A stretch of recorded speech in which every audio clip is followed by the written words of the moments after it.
I've been doing some videos on some quote-unquote dead CCGs that were from yesteryear and don't seem to be very active anymore. This will be the third one and possibly the last for reasons I'll talk about. I did Middle-earth and I also did Mythos, and now I've got Quest for the Grail.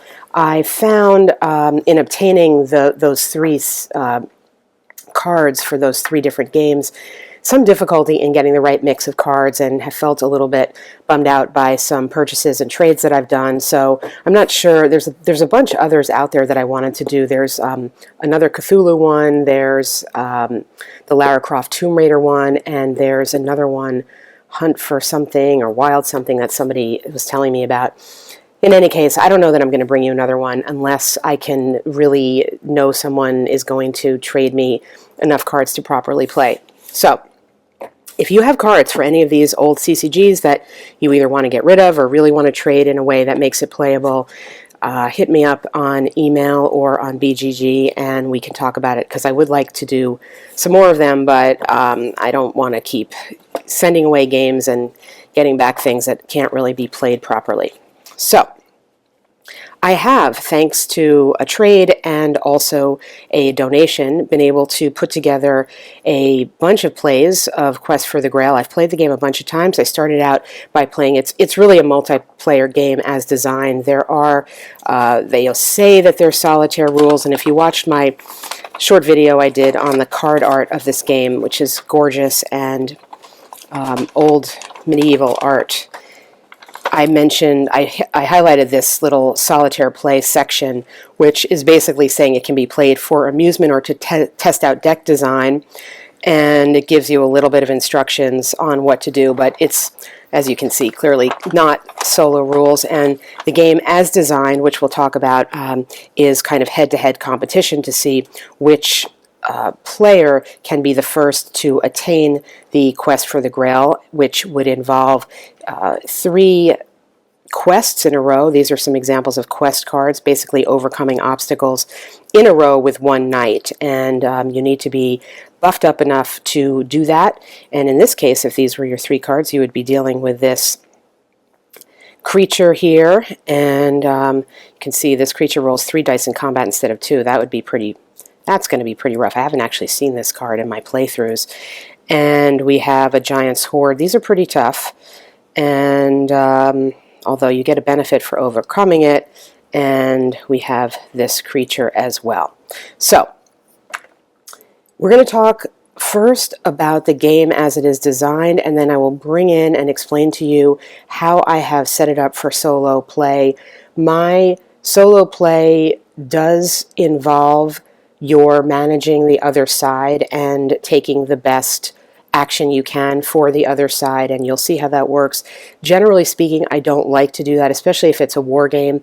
I don't want to play a war game. To me, playing a war game both sides is not playing a war game solo. It's just difficult and not enjoyable. For this type of game, the difficulty level overall is just so much lower than most war games I play. I don't find it a problem, and it does create some of the theme of knights kind of fighting each other, sometimes in actuality and sometimes just fighting for the glory and valor that comes with obtaining success questing after creatures. So it works thematically, and I don't mind doing it, but I'll caution you that it is not the it's not an official solo rule, and it is also not following, somebody has posted online his own solo rule set that seems very well developed to me, that it is not that either. So if you're interested in a printed rule set, you can look to that. That's a different way of playing the game than I'm doing here. I may try to post something that just gives the bare bone outlines, but I'm not, that's not my forte, so I'm not sure that I will be spending the time to provide you with enough detail. Hopefully this video will be enough detail to walk through if you have the game and the rules of the game, because I do try to stick as much as possible to the actual rules as I can. So let's get going and look at some of the cards. There's basically 2 types of cards, and they're represented by the different backs on the cards. This is supposed to be a rampaging dog. I think in my the other video I called it a griffin, but it's actually a dog. And a unicorn. The unicorn cards are the quest cards, the obstacles that you will overcome. They are meant to have a different types of obstacles, such as creatures and knights, and also some types of larger quests. Because of the mix, when I got this game, I got only 4 different quest cards overall. I had a lot of repeats. I was lucky enough to get a donation of some more cards, but I don't have the variety that I think you would expect to get or play with, so that probably is going to impact my play. In any event, the other deck of cards is the court deck, and the court deck is comprised of different types of cards that you put together to form your party, your knights who are going to be using their skills and their experience to fight these obstacles. The very first thing to note about this game is it shares the mechanic of Magic the Gathering, which is that you are in essence paying for other cards with certain cards. So in this case, you're using these domain cards, and there are many of them, to give you quote-unquote power. Here's a bunch of domain cards actually in a row. We can see the very nice art here that I had highlighted some of in the other video.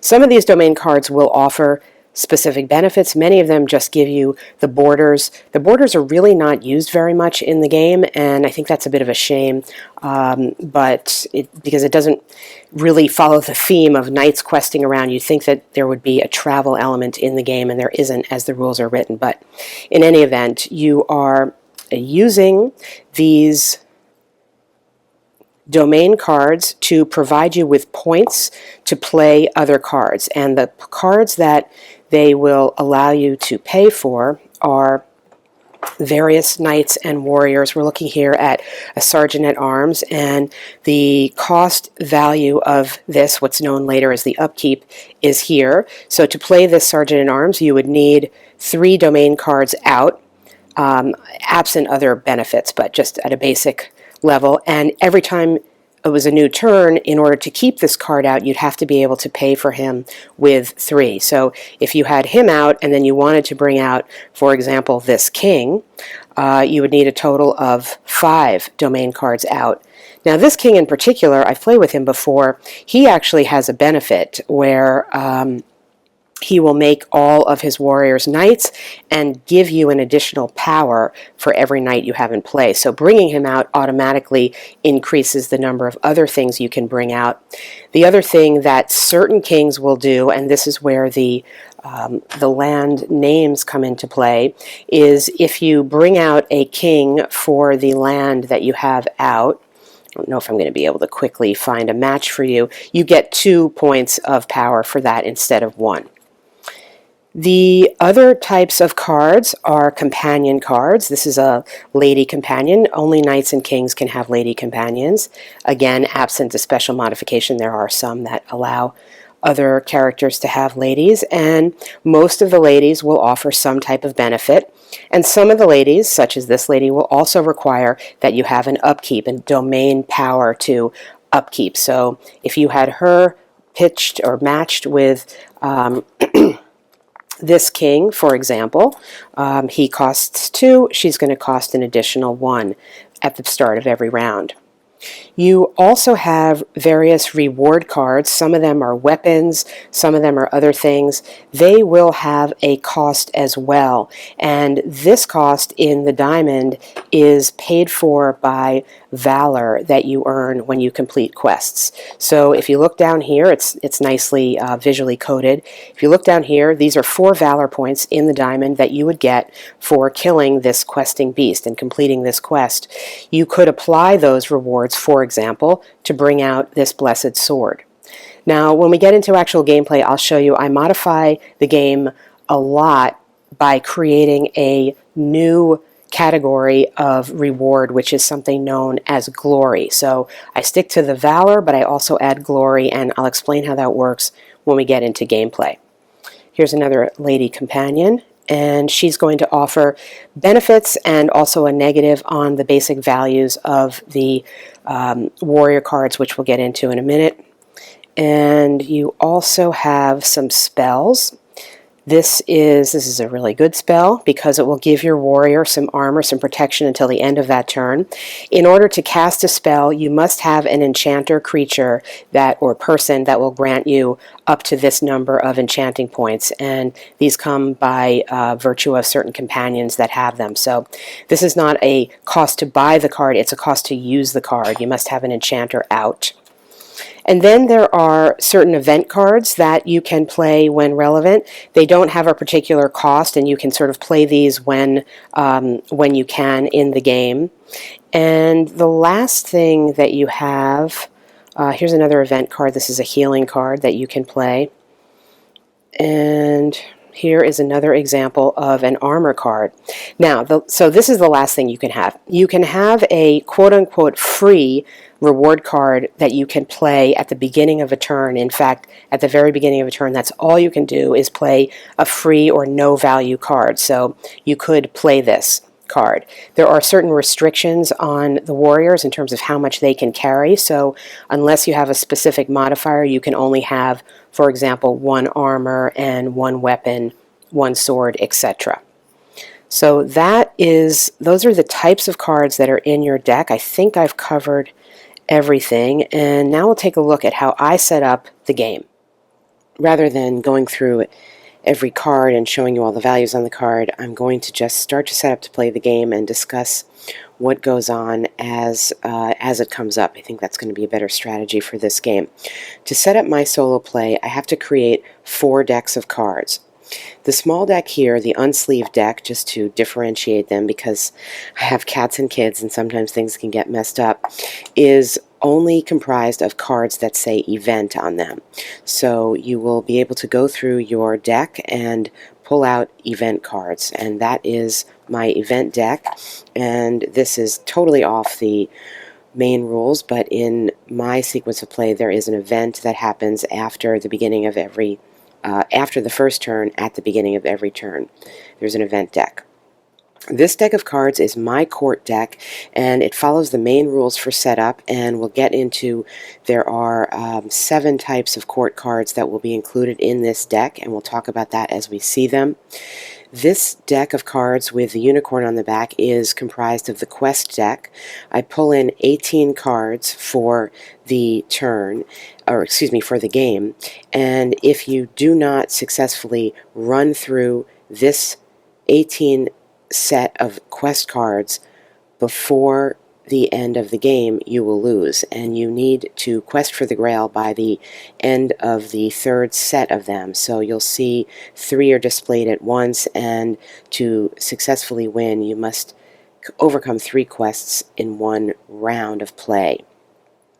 The final deck is comprised, I guess I call this either the challenge deck, the threat deck, I don't know what I call it, but what I envision it as are competing warriors and knights and kings and companions that are roaming the lands that are potentially taking away your glory by completing quests that you fail to do, and we'll see how this works when we get into the gameplay. What is in this deck is everything in this court deck minus the domains. What are domains? Domains are lands that are played in this game, much like Magic, if you are familiar with that mechanic, that enable you to play other cards, and we'll see how this goes as we get going. So you can see there's a little bit of a difference here because this has the lands in it and this does not. To play, you place your decks over here like this, and the quest deck is going to be in the middle, and there are always 3 quests visible. So we'll start by pulling out the quest cards and taking a look at them. Probably do this here and see what we get. So these represent obstacles that must be overcome. We have a unicorn quest creature, and it will give you some instructions about what you can or cannot do, restrictions on overcoming it, for example, here, and we'll talk about what the values are in a moment We have a satyr, and this is a very vicious creature because he will steal your companions if you have them out at the end of a turn. That's not great. And then we have this white knight, and the white knight is a quest knight. No special features, but he is very adept at combat with a prowess of 8. Again, I'll discuss these values as they come up. And then we have our other deck here, and the event deck is off to the side. So we have a hand size of 9, which is per the regular rules. So we'll just draw up our 9 cards. 1, 2, 3, 4, 5, 6, 7, 8, 9. And we'll take a look at these cards and discuss what we can do.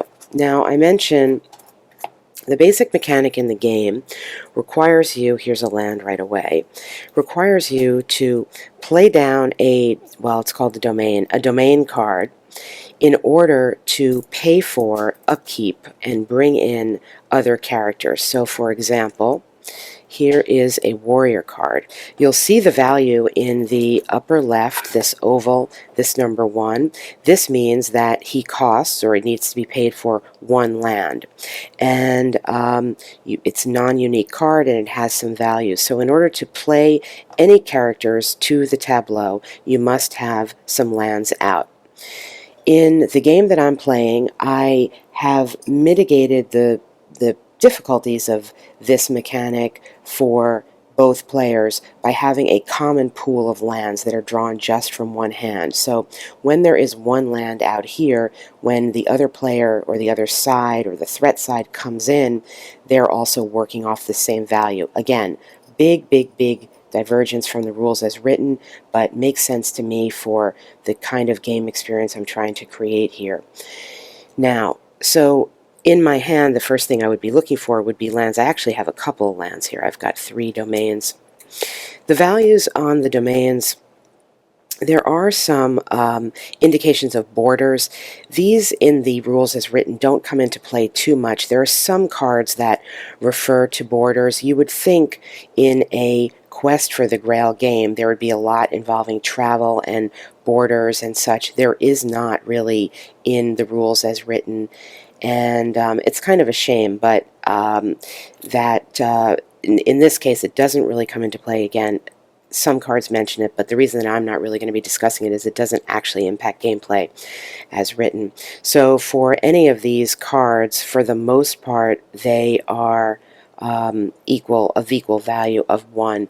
So in the first phase of your turn, you can play a land card and put it to the table. That is called the build phase of the turn. And then bringing out a warrior is called the deployment phase, and you can only bring out somebody that you can afford. So in this particular case, I could bring out anyone that I had with a value of 1 up there in the oval. So here is a knight, and it's a non-unique card, and it has the stats. I'll go over the stats now. So the stats for your warriors, the upper left here, pro stands for proficiency, and this is a value that is added to a 2d6 roll to determine whether or not you have landed a successful blow. Whoever you're fighting against, whether it's another knight or one of these quest cards, also has a proficiency value that will be added to their 2d6 rolls. The victor in that section of the die rolling is the one who then gets to land the blows, and how many blows you land is determined by the value on the upper right, the strength value. So if the satyr was victorious, he would land 2 blows. If this knight were victorious, he would land 4 blows. The defensive value is on the lower left. This is END, endurance, so this will describe how you can absorb the blows, and of course all of these things can be modified by cards, as we'll see. And finally, the value on the lower right of our knight card, VAL, is the valor value, and we'll talk about that throughout gameplay. This value will rise and fall during the course of the game, and you are going to need to provide some way of tracking that on the card or with paper, and I'll show you how I do that. The quest cards don't have a valor value, but they have a value in a diamond, which is the value that is the questing value of valor you receive. So when you successfully complete a quest for this satyr, if you dispensed with him, you would get 4 points of valor, and you can use those points and spend them on reward cards, and we'll talk about that later on because I don't yet have one to show you. So the second phase we've done with our assignment phase, and the second phase is the deployment phase where we bring out our knights. The third phase is the assignment phase. What we can do here is assign one card of a 0 value to our warrior if we have one out who's eligible. And some of these cards are, for example, he could get a lady companion here, and the various lady companions offer different strengths and minuses and other types of rewards. So for her, she brings a 3 strength value to him, which is going to embolden him when he does a successful attack, but she also is a little bit of a burden, and she will be a -1 on his prowess. And it also gives another benefit that's not really relevant here about looking at someone else's hand per round. So that would actually be pretty good, but we're doing solo play, so that is not really relevant. So we could consider assigning her to him, and the difficulty with this is his prowess right now is a 5, and this brings it down to a 4. That's not so great, but this is a possibility to bring out in this assignment phase. We can only assign one card per warrior in this phase. The only other eligible card we have is actually an armor reward card, and the reason that we can assign it in this phase is because it has a 0 value. You can only be assigning cards with 0 values in the assignment phase. Armor 1 means that it will increase our endurance by 1 when we take wounds, and I think I'm actually going to choose to do that because of what I mentioned about the prowess. I don't really want his prowess to go down.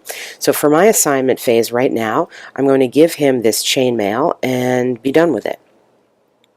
Then is the upkeep phase, and this is where you need to look and see, do you have enough domains out to pay for what you have, and if you didn't, you need to discard down so you do. And in this case I do, because I've got 1 domain and 1 knight who costs 1, and this is free. And then it is the end of the turn. Now, in the game that I am playing, what happens next is the challenge deck will draw, and they are also drawing 9 cards, 2, 4, 5, 6, 7, 9. They are attempting to build up the most efficient and ruthless and dominating sets of warriors who are going to challenge your desire to complete these quests. Now, you may say to yourself, well, that's like playing 2 sides, and I will say, you're right, it is. This is not something that I feel comfortable doing when I play war games. I don't feel like I'm actually playing solo, but for a game like this, for whatever reason, I do, and for me, this was the best way of coming up with a way to play this solo and keep as many of the existing mechanics as I could in the game. So that is how I've chosen to do it. Again, reminding ourselves that per these house rules, we have 1 domain out. So the first thing we're looking for, we're not going to have any domains in our hand because we didn't set it up that way, but we need to get out some characters. So the first thing we're looking for is a character card, which would be represented by an oval. I see one down there, but I can't pay for that. So actually, there's nothing I'm going to be able to do right now, because the only cards I have some companion cards here, but she can't come out per the rules. She just can't be hanging out there by herself. If I was really getting into the game, I probably would change that a little bit, but be that as it may, we can't have a companion out alone, so there's not much we can do. I'm pointing to this companion because it's going to give me a chance to talk about another type of card. This is the Hermit of the Forest. He is an enchanter companion, and you can see this value enchanter 2. There are spell cards in the game, and here's an example of a spell card. They have this little like sun value here in the upper left, and the number there is the enchantment value. So you cannot cast this spell or any spell until you can pay for it with some type of enchanter value. There are various cards that offer you enchanter values. This Hermit actually would not be enough to pay for this Spirit Guardian spell. Actually, I've got 2 Spirit Guardian spells in my hand right here. Let's see. Here's another spell. This is a spell that will allow you to transfer a lady. This is a great spell because ladies cannot be transferred, and there is a reassignment possibility for certain items, but not for ladies unless you have this spell. This spell could be cast if I had my Hermit Companion out. So these are examples of how some cards work together. Unfortunately, right now, for this turn, I cannot do anything with the cards I have. There's just not enough out there to pay for. Per the rules of the game, to sort of force cycling of cards and to force decision-making of cards, you must discard a card at the end of every turn if you have not played a card. So I'm going to have to choose what to discard. And actually, this is an obvious choice because I see I have a duplicate of the Spirit Guardian spell, which is expensive anyway. So that will be my discard, and that completes the first turn of this game. All right, I rearranged a little bit to be clearer that we're going to have our domains up here. It's going to get messy pretty quickly, and we're building up our knights here. At the beginning of every turn, we must draw up to 9 cards. 1, 2, 3, 4, 5, 6, 7, 8, 9. So you're always drawing at least 1 card, because if you haven't played a card, you would have been forced to discard. Let's see what we got. We got this Warrior Knight, and if he has a lady assigned, he may undertake a second quest each turn. Well, that's pretty cool. He's going to cost us 3. We have a combat experience card, and that's nice. It adds a prowess. We have a vow of reward. Now, the vow cards, once the vow cards are assigned to a knight, they cannot be removed or changed, and typically these vows offer a benefit and a negative. So here we get some additional strength, we get additional valor, which is great, but then we have to undertake a quest every turn if we can. We can't make a choice on that. So that's an interesting card to have. Got some companions here. She's a good one. And I think that's it for the new cards. We did have an existing land, but before we can deal with that, we're moving to now what happens on turn 2 of my game. Again, divergence totally from the rules, is the drawing of the event. I have, as I mentioned, made an event deck. In the regular game, these events would be mixed into your deck and come out, and you could play them, as you were able. I have separated them out here for the purposes of solo play because so many of the events are sort of choices that impact the other player or really don't work with solo play. So for example, there's an event card that would cancel something. Well, if I'm holding an event card that would cancel something and then the other side is going to actually do that thing, it just becomes meaningless. So this is why I've chosen to make a separate event deck. Whatever card comes out here is going to affect, if possible, everybody, or if it is a benefit, we'll interpret it to see which side, as it were, gets the benefit. So the event card is going to come out. Some of them are going to be taking place immediately. Some of them will take place later on or at the first instance of something else, and it stays out there until it is resolved. But you draw a new one every turn, whether or not the event, the prior event has been resolved or not. So here's our event card that we're drawing, and we'll take a look at it. This is the Winds of Boreas. It is an event, obviously. Each player may discard up to 5 cards from hand and draw 1 new card for each card discarded. Well, that's actually pretty good. All right, so it says may. We don't have to. So, again, a point here just to get back to the solo play. You're going to need to be managing this hand of cards as if you were managing it for the best play possible, the best attack possible, knowing that the goal of this player is to intercede and thwart your side as much as possible.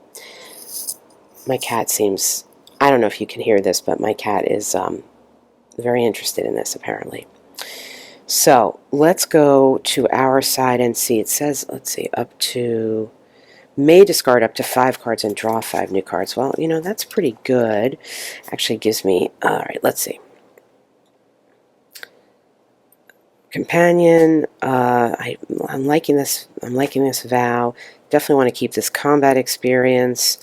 You know, I have 2 copies of this same lady. Now, the ladies are supposed to be unique, so definitely going to get rid of her. I should say that with these decks, I did them randomly. Both sides, I did them randomly. I did not do deck building. Obviously, there's a ton of deck building you could do in this game, and it's just not something that I spent the time to do. But so I ended up with 2 ladies, and I wouldn't be able to have both of them out at the same time. And since it's so early on, I'm going to get rid of one of them.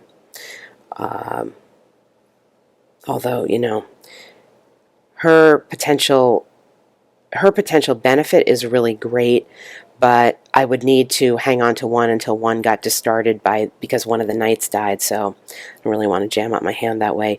These are combat experience cards. When you successfully complete a quest, you can play, or you have access to, a combat experience card. They don't have a value on them, but we're told that their value is meant to be 1. So one quest gives you 1 combat experience card, and they tend to be excellent, like this, which is going to give you 3 additional points to your attack roll until the end of combat. You could use that and deploy it for the next time, so I definitely don't want to get rid of that card. A land card I certainly would want to be keeping. And we have this warrior knight. He's going to cost 3, but we're getting some lands out, and he's a pretty good fellow also. Here's another land card, actually, and another one. This spell card, warrior who has just overcome a quest receives no valor or reward, must immediately undertake that quest again.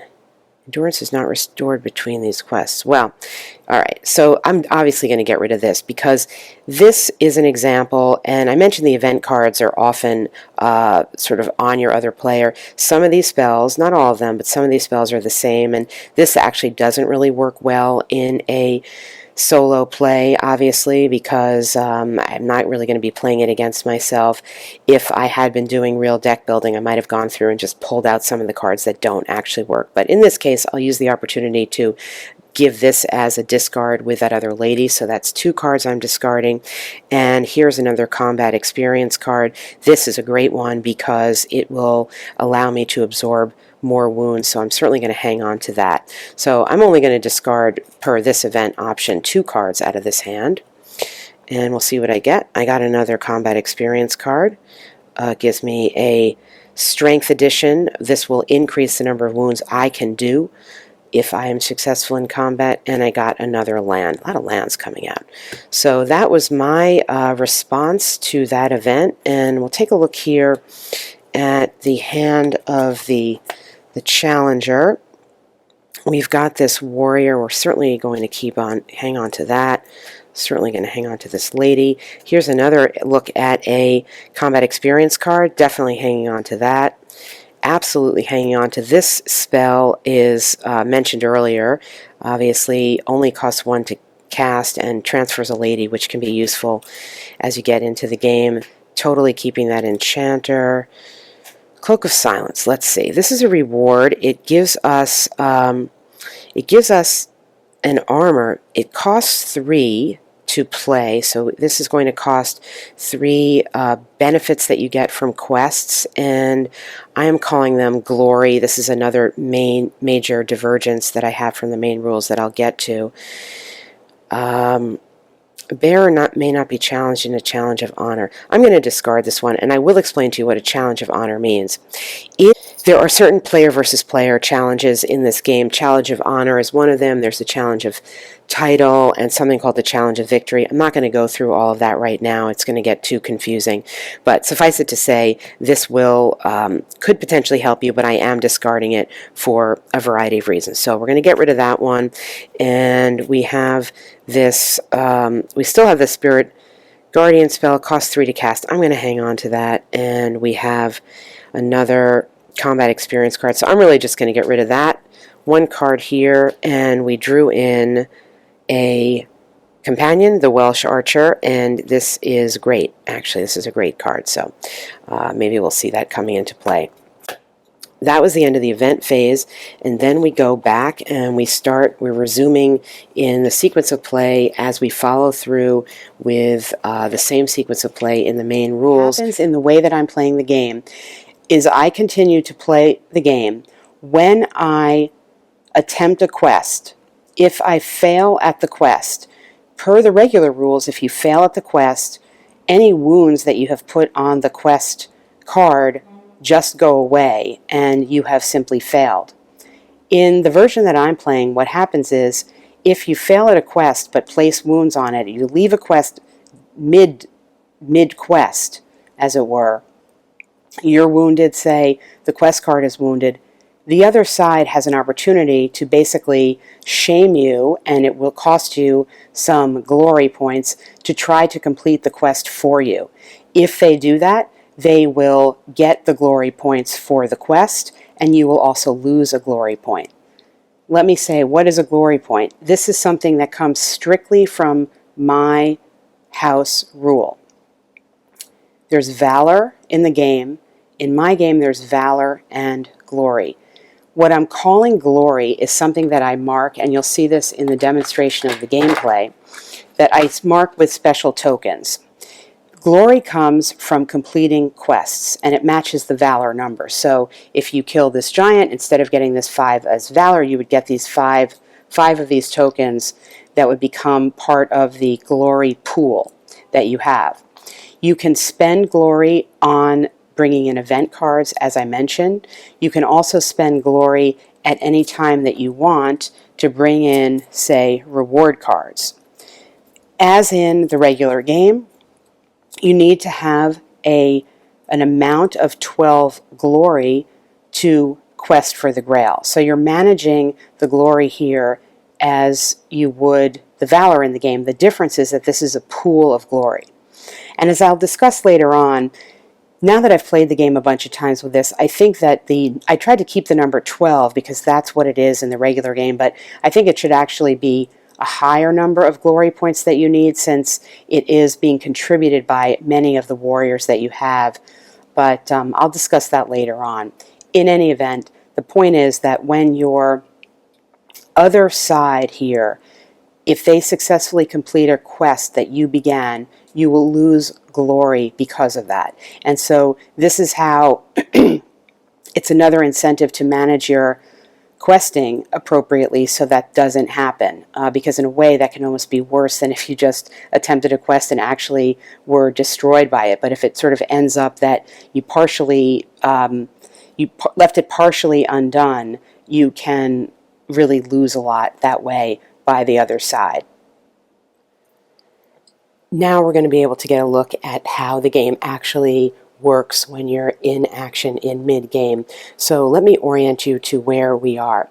These are the 3 quest cards that are currently out, and we'll take a look at them in a moment. This is the event offer, and as you can see, there's quite a bit of cards lying out here, and the reason for this is that the cards I happen to pull are cards that don't immediately take effect. So the one here at the bottom, which was the one that was pulled first in this run of cards, is actually a beneficial card that is going to help us at the end when we try to quest for the Grail, when we try to overcome whichever 3 quests are currently out within 1 round of play.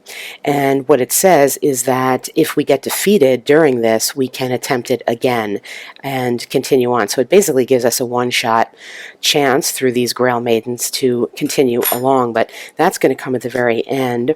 And the next thing we had pulled, each turn we're pulling one of these cards. So a turn later, we got this card, a very good card. If we have a squire, the squire becomes a knight and gains a valor. Well, neither side has a squire. Now again, per my rules, these cards can affect whoever has cards out on the tableau, my side or my challenger or environment side. So whichever one of us pulls a squire in first will get the benefit of this card, and then as it turns out, the next card that came in after that is this blessing card, and it gives a squire +2 prowess and +2 strength, and then some other things must happen. So this is a great action card and is going to really direct certain things for whoever pulls in a squire, because it's going to not only buff up the existing squire who will then become a knight, but it will ensue, PvP combat will ensue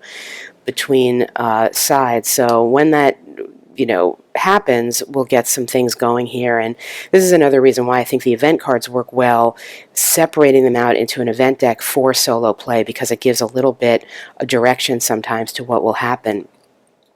This drought is going to cause us additional upkeep for each animal companion and for each horse that's in play. Now, neither side has an animal companion or a horse, and I don't actually think there are animal companions in either deck, to my memory right now, in either hand.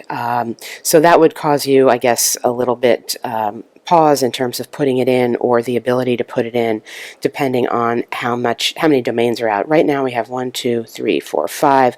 We only have 5 domains out, so that's 5 upkeep.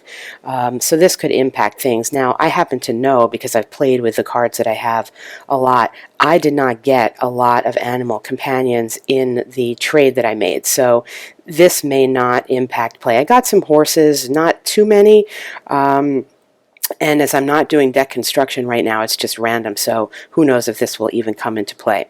So that's the setup here. We've got, we have obtained 4 valor on this side for some quests that we overcame. I think we ultimately had 6 and we spent 2 for something, I can't remember what.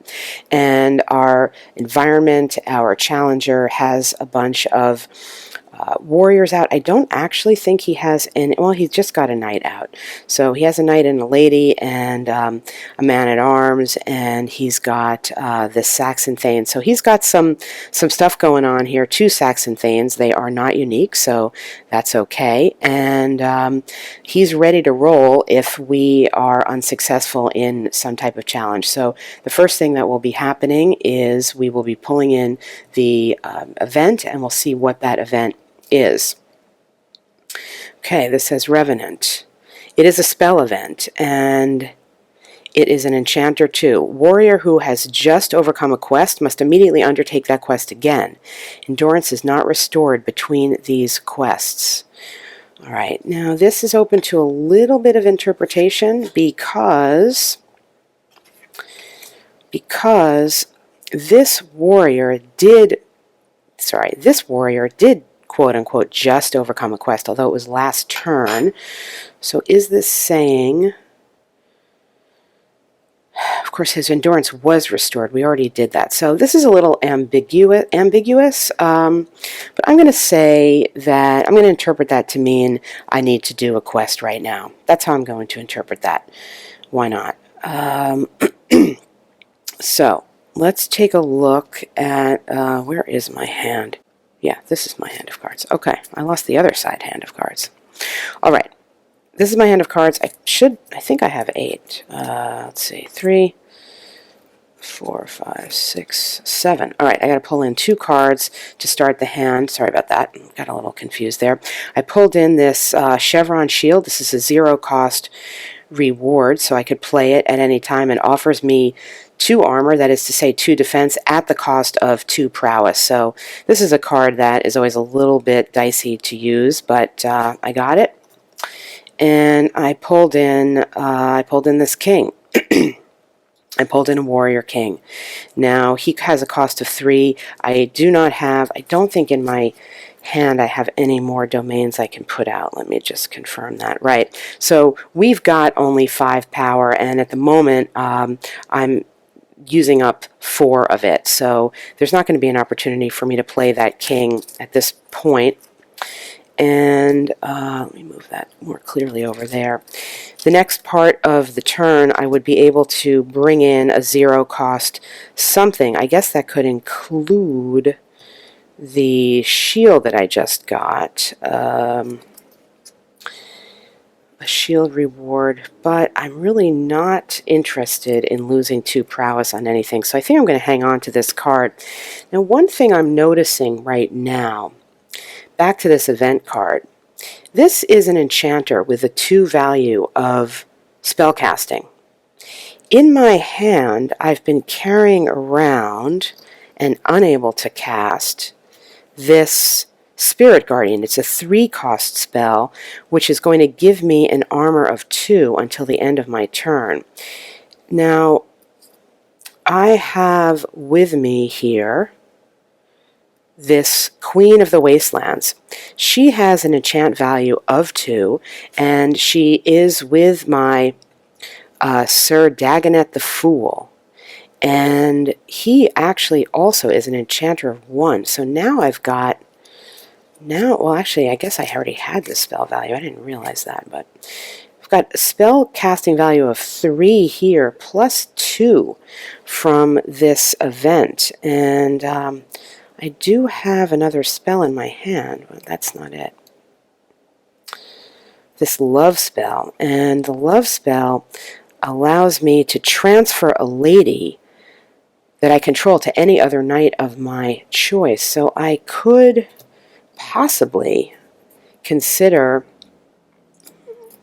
let's see, because of this 2 value here, if I undertake a quest, so this is in action right now, and I'm playing it as if it's meaning I have to undertake a quest right now with this Sir Dagonet the Fool.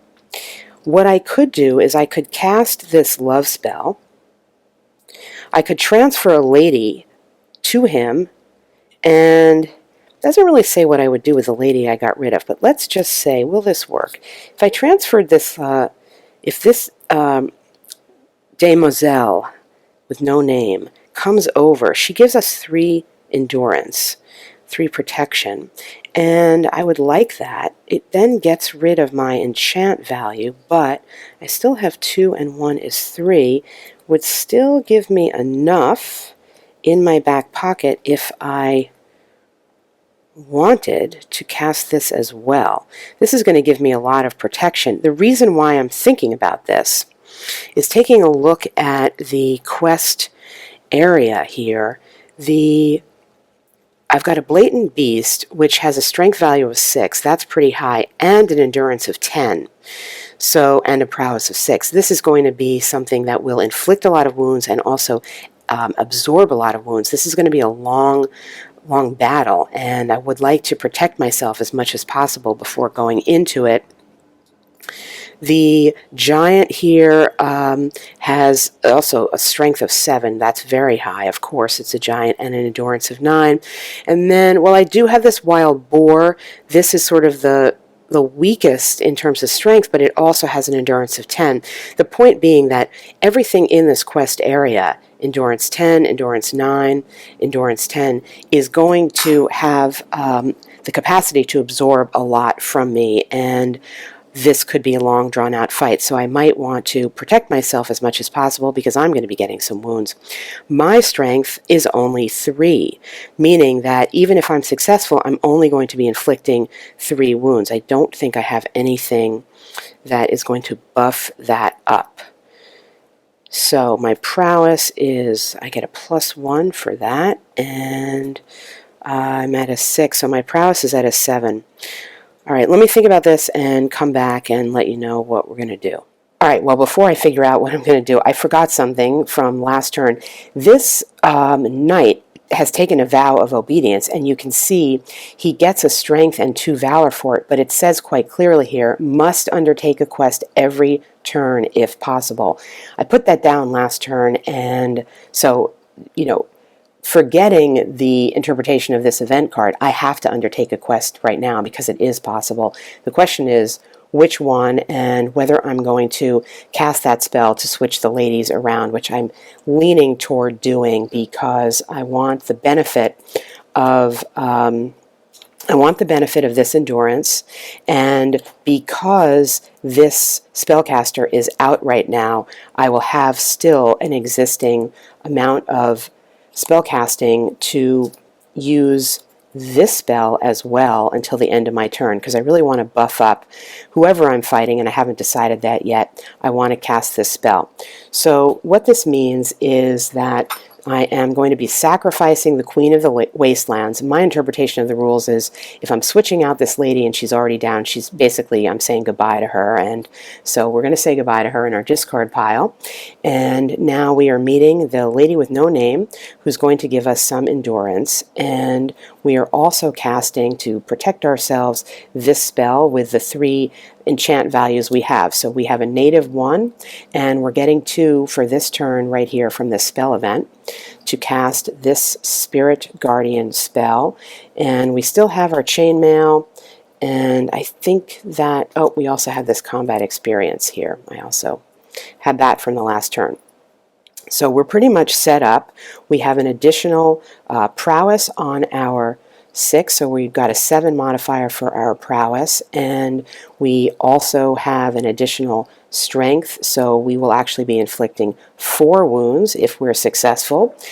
And our protection, our endurance here is a native 7, and we will be getting an armor of 1 and 3, so that's pretty good. So we have a total of 3 armor with an endurance of 7, and I think because of this, you know, the easy thing would be to go for this boar because it only has a prowess of 4 and endurance of 10. I think we're going to take a little bit of a risk here and go for, I'm not ready for this giant with an endurance of 7 and a prowess of 6, but let's see what we can do with this blatant beast, and we'll see what we can do. So they're rolling with a prowess modifier of 6, and we are rolling with a prowess modifier of 7. Again, we are the blue, they are the red. Let's see what we get. And we rolled a 10, so that's a 16, and they rolled a 7. So we rolled a 10, so that is not a 16, that is a 17 because I have the other modifier, and they rolled a 7, and so that's a 13. So we are good on that with the first round of combat with the Blatant Beast.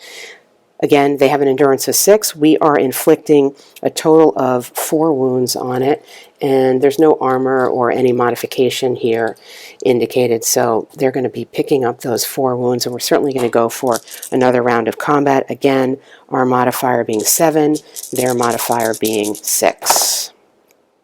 So we are rolling a 9 here, so we've got a 16, and they are rolling, whoops, they rolled an 8 on a 14. So that was a worthwhile combat to have happen.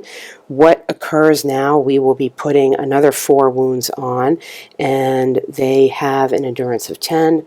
So put these 4 wounds on, 6, 7, 8. They're down to their last 2. Excuse me, we're rolling a 6, and they are rolling an 11. So we are going to be, we rolled a 7, and they rolled an 11. Still, we are going to be taking some wounds, and we'll show how this works. They're going to be inflicting 6 wounds on us. Now, we can absorb 1 immediately with our chainmail, so that's 5 to go. And our spell is going to absorb 2, so that's 3 wounds that we will be taking. So we're down to an endurance right now of 4. The question is, do we continue? Because if we lost a round, they would be inflicting 6 more wounds, and we have an endurance of 4. We can absorb 3 of them. So yeah, we could get down to 1 health. We could go 1 more round with the hope that we would, the next round, if we won, we would dispense with it, and if not, we still have 1 left to go before we could back out. So that's what we're going to do. And we're rolling here an 11, And what did we have? We said we had a 7, so that's an 18. And they rolled a 10 on a 6, so that's 16. So that was actually a good choice. And we have dispensed with this blatant beast.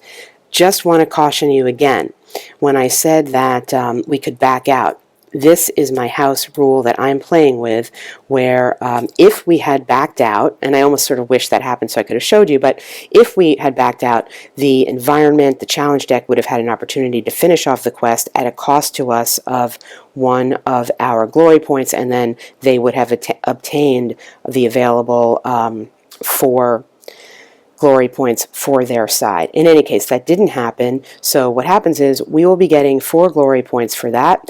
We will also be getting the ability to play out 1 reward card, 1 combat reward card for us, and we will then move on and draw in another quest card for the next round of play.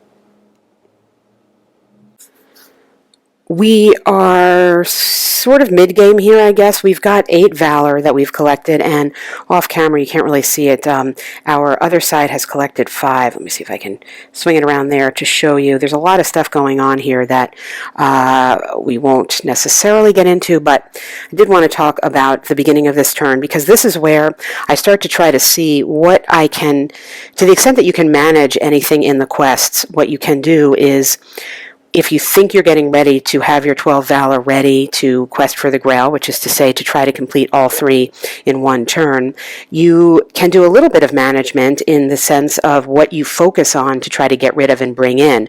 Of course, you don't necessarily know what's coming in, but you certainly know what you have. And in this case, I have this Wild Boar, and I'll just bring the card up here so you can see it a little more clearly.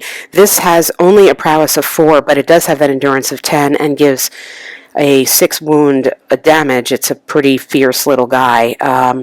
But with a prowess of 4, I would be pretty confident that I could get rid of this if I was in a situation where I was questing for the Grail. So in my mind, even with the endurance of 10, that is something that might be a quote-unquote weaker thing and something I might want to keep around. I have this Giant of the Wold, and this can only be undertaken by a warrior who is not a knight, and that's something to note because it is probably unlikely that I will quest for the Grail with a warrior who is not a knight. So this is saying to me I probably need to deal with this at some point soon.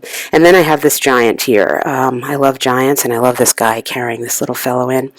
Looks like an elf perhaps with that hat. He's got a prowess of 6. You know, if I was a giant, I'd only have a prowess of 5 probably, but in any case, he's got a prowess of 6, an endurance of 9, a strength of 7, of course, and he is worth 4 points of glory, or valor if you're playing by the rules. But I'm coming back to this giant here and thinking I may focus on him. Prowess of 6, endurance 8, strength 5, and worth 2 valor. I have 2, 4, 6, 8. That would bring me to 10 if I was successful. And I do have, I think you can see it here as all this sort of lands. I do have this, excuse me, warrior who is not a knight. I have the Saxon Thane, and he has a reward card with him, which is going to give him, I'm bringing this up here, in a combat, the opponent's prowess is -2. That's great. He costs an extra upkeep, but we've got a lot of domains out here, so we'll need to do a double check on that. But I think we're good. Well, I know we're good because this is from the prior turn. So this would bring him only with a prowess of 5, but fighting somebody with a -2 prowess. So in this case, it would bring our giant down to 4. Thinking about that. So the first thing to do in the turn, a little bit off camera, but this is my event deck, my event offering, and we pulled in Royal Lineage. This event, when a warrior you control who is not a king completes a quest, go through your court deck and find a king of your choice of valor less than or equal to the value of the quest. So that would mean this guy we're talking about, actually. If we successfully completed this, we could, I guess, bring in, let's see, discard the questing warrior. But we'd have to get rid of him. And bring the king directly into play. Assign all cards which were assigned to the warrior, to the king. Well, that's not so bad. No valor or other rewards are gained for completing the quest. Well, all right. Well, anyway, this is the event. We don't have to have this taking effect right now because we don't have to do what I was just saying, but we could, and the implications of it would mean we lose this guy, but we wouldn't lose his, let's see, discard him, assign all cards. Yeah, we would not lose that reward card that had been assigned to him, as long as we could pay the upkeep. So maybe we should do that. All right, let's see what we have, how many cards we have to pull. 2, 3, 4, 5, 6, 7, 8. All right, we're going to pull in, draw in another card here. We got a Lady Companion once per round before an attack roll is made. Oh, add +4 prowess to chosen knight.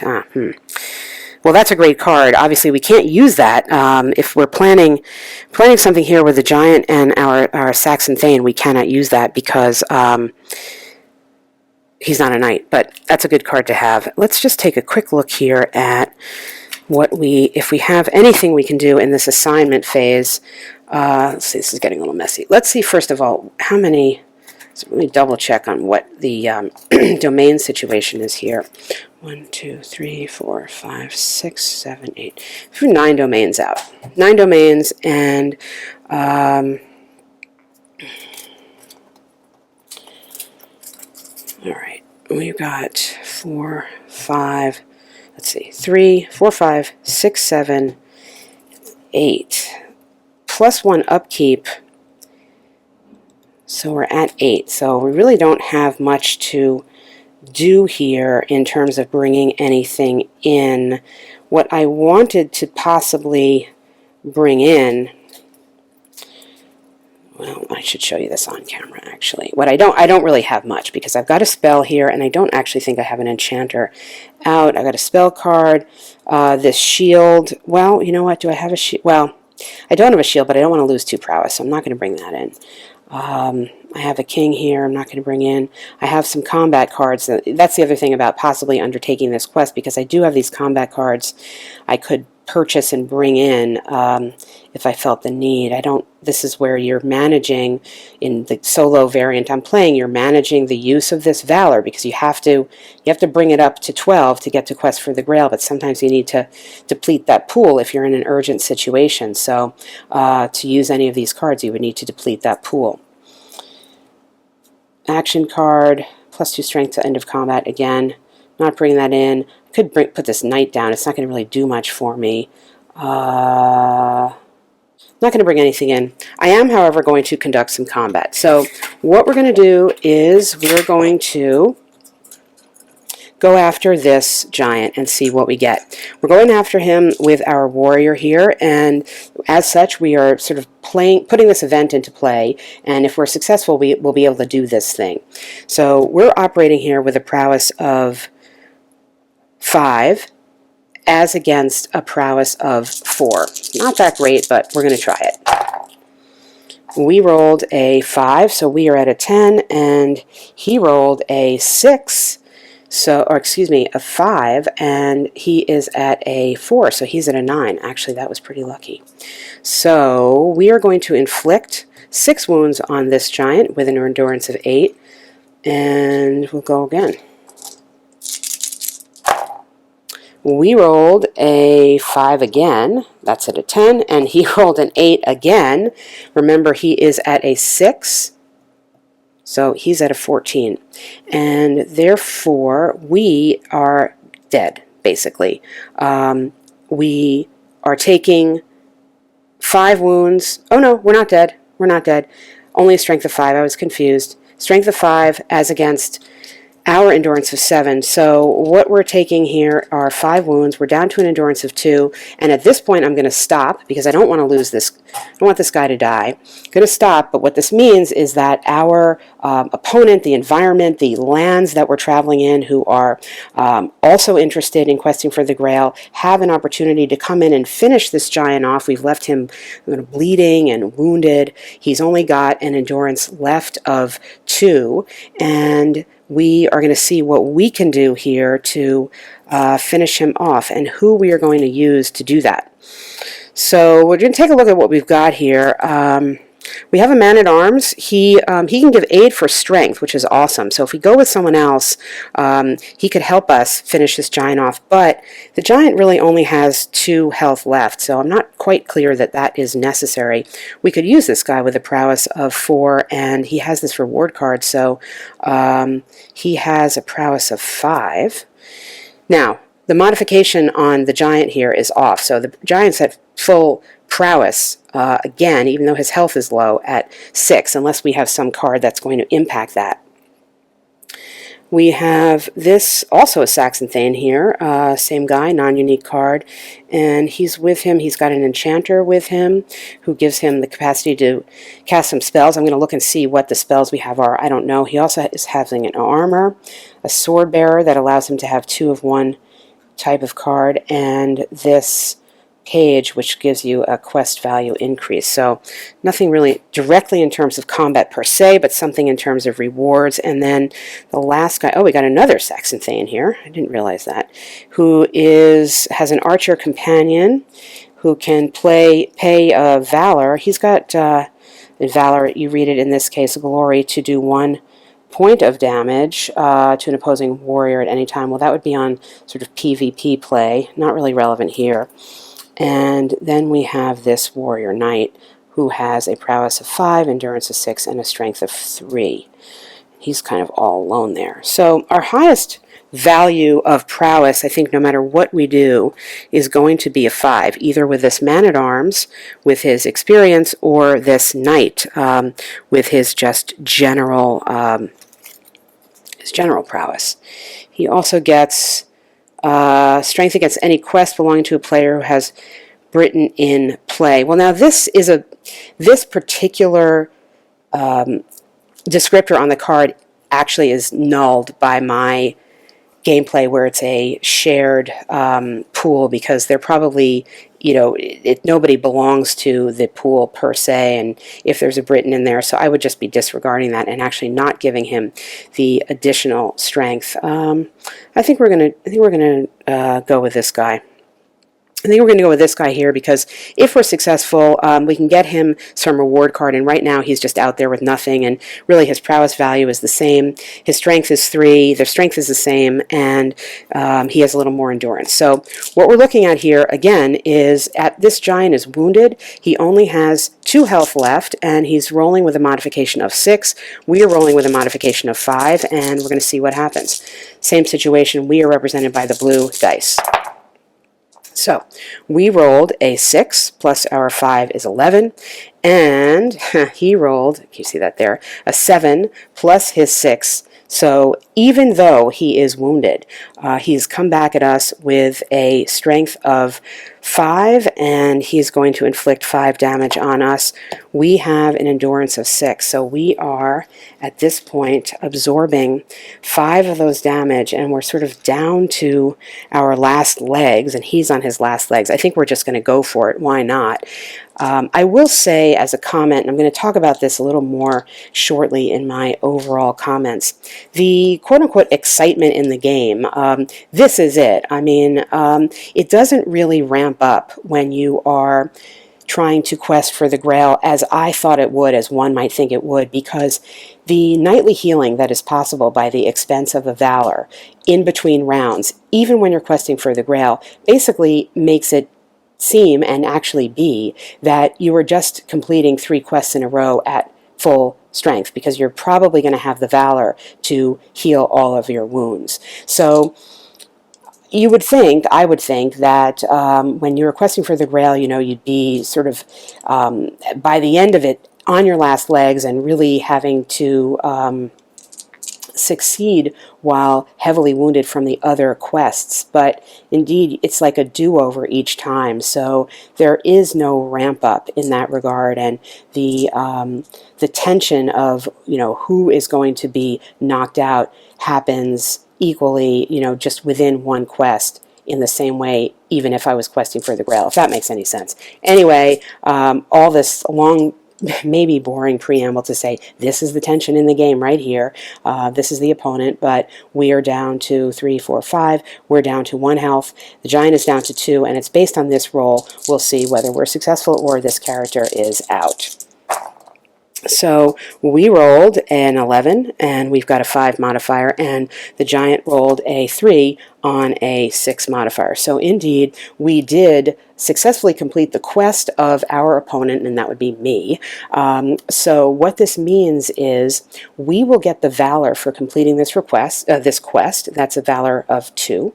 So we will get the 2 Valor here. Additionally, because we have been what is the word, embarrassed, shamed, whatever, fail to complete a quest that we began, we will lose that valor of those 2 points. So that is really the biggest swing and reward value in the game as I'm playing it for the opponent to step in and complete the quest. The other thing that they will get is they're going to get a reward card, and in addition to the valor, again, this is not per the regular rules, but this is per my set of solo play, and excuse me, we will be oh no, that's not my discard.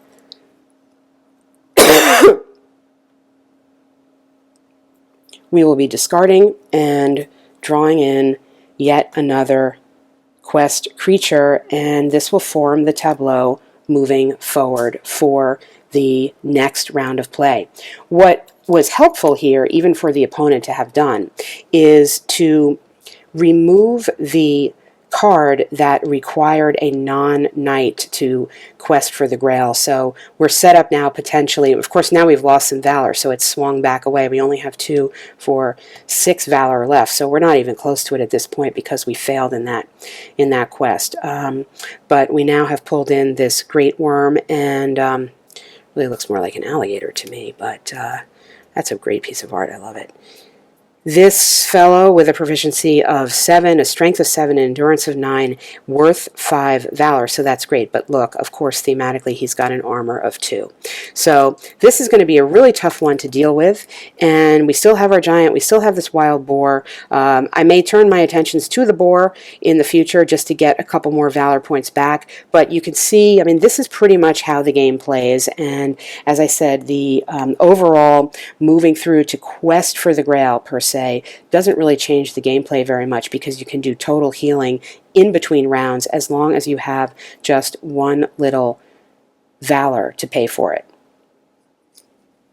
The card combinations in this game are pretty clear and obvious, so if you want to, for example, have a lot of spells in your deck, you want to also include a lot of enchanter characters in your deck to allow you to cast them. And I found during the course of the plays that I did of the game, I didn't quite perhaps get the balance right in terms of my deck size versus the quest deck size. I tried it at 3-1 and 4-1, and 4-1 was a little too easy. 3-1 was getting closer to it, maybe not quite right, and that's something that I would need to work on to refine the solo house rule play that I was doing. The other issue I wanted to point out, and here I'm just going to show you a couple of the really cool art and also values on some of these quest creatures that can change the nature of the game depending on the 3 quests that you have out there. So, for example, in this one, if you were playing a regular 2-player game, this would really be a restriction, and you could opt for it to be a restriction anyway in your gameplay, although it's likely, at least based on my set of domains, that these would be out by the time I got to need to do this quest as part of the panel of 3. I didn't really show you, because I don't have too many of them, the quest cards that are not creatures or knights, but are simply some type of quest. These tend to be luck-based quests based on certain values that are out there, and these can really impact the game because it will force you to use one or the other of your characters that are out, and I think that adds a little variability that for the most part in the games I played I did not have. Here's another, this quest for the White Heart, just absolutely gorgeous piece of art. I may have shown this in fact in the other video I did that was just focusing on the art.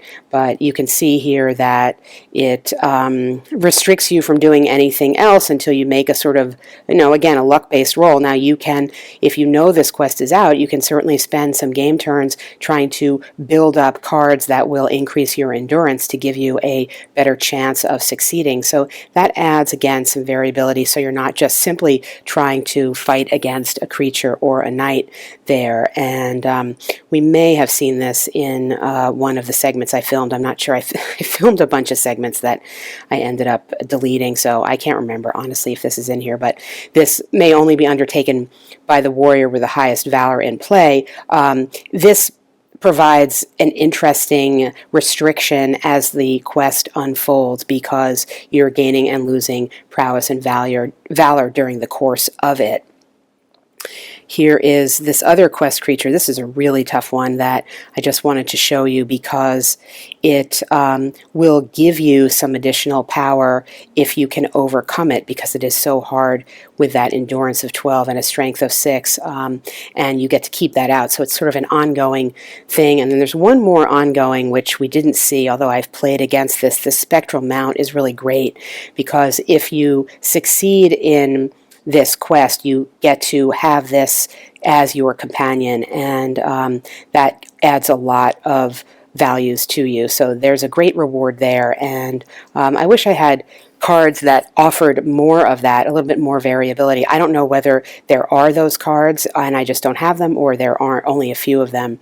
And this fellow is not in our video in actual gameplay, but I had to show him to you because he's rolling 3 dice in combat instead of 2, and very, very rough to overcome. So the overall gameplay, I would say, in terms of complexity, it's hard to compare it because the mechanics and theme are so different, but if you've watched some of the videos I've done on other Dead CCGs, I did Middle-earth and I did Mythos. Thank you, myself. Mythos. This is certainly more complex than Mythos, and I would say less complex than the Middle-earth CCG for sure.